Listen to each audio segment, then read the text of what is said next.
नायब सदर जमहूरिया जगदीप धनखड़ आज गोरखपुर पहुंचे।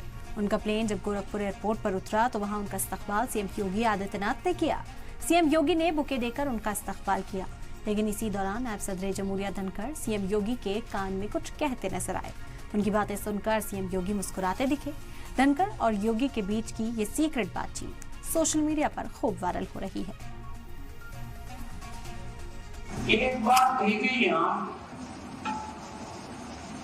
कि मात्र 3 वर्ष में माननीय मुख्यमंत्री जी ने इतना शानदार चमत्कारिक कार्य कर दिखाया। मैं चकित नहीं हूं,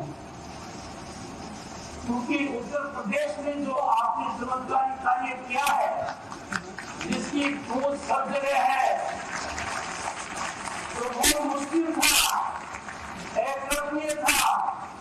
सोचते हुए भी डर लगता था कि आप उस डर को, जिस डर से हम डरते थे, उसको डाल दिया। तो ये संभव ही था कि आप ऐसा कर पाएंगे।